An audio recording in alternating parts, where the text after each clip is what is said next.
அனைவருக்கும் வணக்கம். இன்றைய தினம் பகுஜன் சமாஜ் கட்சியின் மாநில கமிட்டி சார்பாக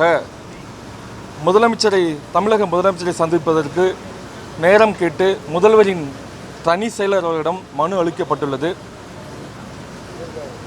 தேசிய கட்சியினுடைய பகுஜன் சமாஜ் கட்சியினுடைய தேசிய கட்சியினுடைய மாநில தலைவர் திரு ஆம்ஸ்ட்ராங் அவருடைய படுகொலையானது சாதாரணமாக கடந்து செல்வது என்பது கிடையாது.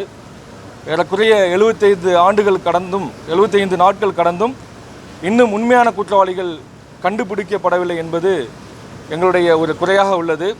ஆகவே இதுவரை கைது செய்யப்பட்டவர்கள் கூலிப்படையை சார்ந்தவர்கள் மட்டுமே. இதற்கு பின்னால் மூளையாக செயல்பட்ட அரசியல் பிரமுகர்கள் இருக்கிறார்கள். அதை நாங்கள் காவல்துறையிடம் தெரிவித்திருக்கின்றோம். அவர்கள் மீது இன்றைக்கும் விசாரணை மேற்கொள்ளப்படாமல் இருக்கிறது. ஆகவே உண்மையாக இதற்கு மூளையாக செயல்பட்டவர்கள் மீது அரசு விரைந்து நடவடிக்கை எடுக்க வேண்டும். ஆகவே எங்களுடைய மாநில முதன்மை ஒருங்கிணைப்பாளர் திருமதி ஆம்ஸ்ட்ராங் அவர்கள் முதலமைச்சரை தனியாக சந்தித்து இந்த வழக்கை பற்றி அவர்கள் விரிவாக பேசுவதற்கு அனுமதி கேட்டுள்ளோம். சார்ஜ் ஷீட் என்பது கூட விரைவாக முடித்து ஃபைல் செய்யக்கூடிய நிலையில் இருக்கிறது. ஆகவே சார்ஜ் ஷீட் ஃபைல் செய்வதற்கு முன்பாக உண்மையான குற்றவாளிகளை அதில் விசாரணைக்கு உட்படுத்தி அவர்களை இந்த வழக்கில் சேர்க்க வேண்டும் என்று நாங்கள் முதலமைச்சரிடம் தனியாக சந்தித்து கூறியிருக்கின்றோம். உங்களுக்கெல்லாம் தெரியும், மிகப்பெரிய பெயர்கள் எல்லாம் அடிபட்டது. சாதாரணமாக ஒரு தேசிய கட்சியினுடைய மாநில தலைவரை கொலை செய்துவிட்டு சாதாரண வழக்காக இதை விசாரணை செய்து இதை முடித்து விடலாம் என்று நினைத்திருக்கிறார்கள். ஆனால் இது அவ்வாறு முடிவது அல்ல. அப்படி முடிக்க நீங்கள் முற்பட்டால் பகுஜன் சமாஜ் கட்சி என்பது தேசம் முழுமைக்கு மிகப்பெரிய போராட்டத்தை வலுவாக எடுக்கும். இதற்குடைய தேசிய தலைவர் மாயாவதி அவர்கள் இதற்காக ஆணையிட்டிருக்கிறார். ஆகவே தமிழகத்தில் எங்களுக்கு நீதி கிடைக்கவில்லை என்றால் டெல்லியில் கூட நாங்கள் மிகப்பெரிய போராட்டம் எடுப்பதற்கு நாங்கள் முற்பட்டிருக்கின்றோம். வழக்கில் ஏற்கனவே பெயர்கள் அடிப்பட்டது போல சிசிங் ராஜா, சம்பவ செந்தில் இருந்த பெயர்களெல்லாம் அடிப்பட்டது.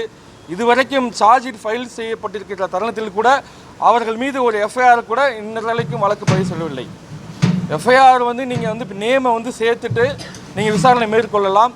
சந்தேகத்தின் அடிப்படையில் கூட அவர்கள் நேர்மை சேர்க்கலாம். இதுவரைக்கும் சம்பவ செந்திலை காவல்துறை பார்த்தலை என்று தான் சொல்கிறார்கள்.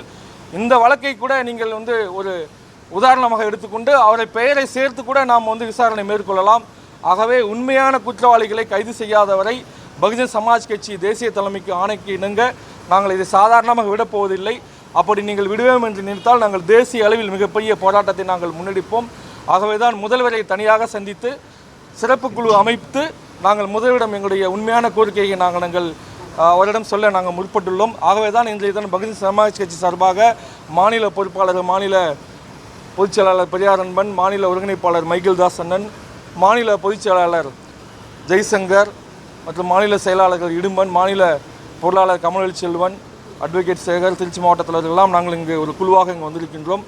ஆகவே விரைந்து எங்களுடைய கோரிக்கையை நிறைவேற்ற சார்ஜ் ஷீட் முன்பதாக முதல்வர் எங்களை தனியாக நேரம் ஒதுக்கி இதற்கு ஒரு முக்கியத்துவம் கொடுத்து அவரை சந்திக்க வேண்டும் என்பதுதான் இன்றைய எங்களுடைய கோரிக்கை மனுவில் கொடுத்துள்ளோம். சார்ஜ் ஷீட்டில் யாரை A1 சேர்க்க போகிறாங்க, யாரை A2 சேர்க்க போகிறாங்க? பிடிச்சிருக்கவங்களாம் பெரிய ஆட்களா? கூலிப்படையை தானே கொலை பண்ணாங்க. உங்களுக்கே தெரியும். பத்திரிகை இதுவரையிலையும் பிஎஸ்பிக்கு இந்த கொலையில் மிக நீங்கள் சப்போர்ட்டிவாக இருந்திருக்கீங்க. அது உங்களுக்கே தெரியும். A1 A2 யார் முக்கியமான ஆட்கள் இருக்காங்களா? அதில் எல்லாமே கூலிப்படையினர் தான். காசு கொடுத்து கொலை பண்ணுறவங்க தான். இன்றைக்கி தமிழகம் முழுக்க கூலிப்படையினர்கள் தான் இது மாதிரி பண்ணிகிட்டு இருக்காங்க. கூலிப்படை ஒரு டீமை பைசா வாங்கிட்டு பண்ணிட்டு போயிடறாங்க. உண்மையான குற்றவாளிகள் கைது செய்யணும்ல, அவங்க நிறுத்த அசைன்மெண்ட்டுக்கு போயிடுறாங்க. அசைன்மெண்ட் போயிட்டே இருக்குது. அப்போ கூலிப்படையை ஏவி விட்டவங்களை கைது பண்ணுங்க. இன்னும் நிறைய பேர் இருக்காங்க. எங்களுக்கு இருக்குது. அது நாங்கள் முதல்வர்கிட்ட காவல்துறையிட்ட சொல்லியிருக்கோம். அதை சொல்லுவோம். முதல்வர்கிட்ட தனியாக நாங்கள் சொல்லுவோம். அதை ஆமாம், அது சொல்கிறதா நேரம் கேட்குறோம். ஆமாம், எங்களுக்கு யாரெல்லாம் சந்தேகம் இருக்குதோ அவர்களெல்லாம் நீங்கள் விசாரணைக்கு மேற்கொள்ளணும், உட்படுத்தணும். அதை ஏதோ ஒரு பொலிட்டிக்கல் பவர் வச்சு தேசிய லெவலில் அதை தடுக்கிறாங்க. இதை செய்யக்கூடாது அப்படின்னா உண்மை குற்றவாளிகள் நீங்கள் கொண்டு வாங்க சொல்லிட்டு தான் முதல்வர்கிட்ட நாங்கள் தனியாக நாங்கள் இதை கொடுத்துருக்கோம். ஆமாம், கண்டிப்பாக கூலிப்படை ஆச்சு அதிகமாக இருக்குங்க. தென் மாவட்டத்தில் பாருங்கள் எத்தனை படுகொலை நடந்திருக்கு. 100க்கு மேற்பட்ட படுகொலை நடந்திருக்கு. அது யாரெல்லாம் இந்த சமூகத்தை முற்படுத்த வராங்களோ அவங்களாம் இன்றைக்கி வெட்டி கொண்டுட்டு இருக்காங்க. கூலிப்படையில் இருக்க நான் லிஸ்ட் கொடுக்குறேன். கூலிப்படை எல்லா இடத்துலையும் நீங்கள் பேரை நீங்கள் இன்க்ளூட் பண்ணுங்கள். கூலிப்படையை தூண்டி விட்டவங்களை யாருமே நம்ம தொடர்றது கிடையாது. கூலிப்படையில் அசைன்மெண்ட் வாங்கி காசு வாங்கிட்டு வெட்டிட்டு போயிடுறாங்க. பட் தூண்டி விட்டவங்க அடுத்த அசைன்மெண்ட்டுக்கு போயிடுறாங்க. அப்போ அந்த ஆட்களை நீங்கள் வந்து கட்டுப்படுத்தி அவர்களை கைது பண்ணால் தானே இந்த கலாச்சாரம் நிற்கும். இது அரசு ரீதியான படுகொலை, கண்டிப்பாக அரசு ரீதியான படுகொலை தான். சாதாரணமாக வந்து எப்படி தேசிய தலைவர் வந்து வெட்டிட்டு போகிறாங்க, ஒரு காவல் நிலையத்துக்கு பக்கத்திலேயே வந்து கொலை பண்ணியிருக்காங்க அப்படின்னா சாதாரணமாக வந்து இது வந்து திட்டமிட்டு தான் கொலை பண்ணியிருக்காங்க. பெரிய சப்போர்ட்டிவ் இல்லாமல், பொலிட்டிக்கல் பேக்ரவுண்ட் இல்லாமல் அதை கொலையெல்லாம் பண்ண கிடையாது. சாதாரணமாக ரவுடிகள் வந்து கொலை செஞ்சுட்டு போயிடுவாங்களா? வழக்கை க்ளோஸ் பண்ணி நினைக்கிறாங்க. அரசுகளை அழுத்தம் கொடுக்குறாங்க. தேசிய லெவலில் வந்துட்டு கூட்டணி கட்சிகள் சேர்ந்து கொண்டு உண்மையான குற்றவாளிகளை கண்டுபிடிக்க வேண்டியவங்க அவங்களை பொலிட்டிக்கல் ப்ரெஷர் கொடுக்குறாங்க. அதனால அந்த நபர்களை வந்து தொடாமல் இருக்கிறாங்க. அவ்வளோதான் விஷயம்.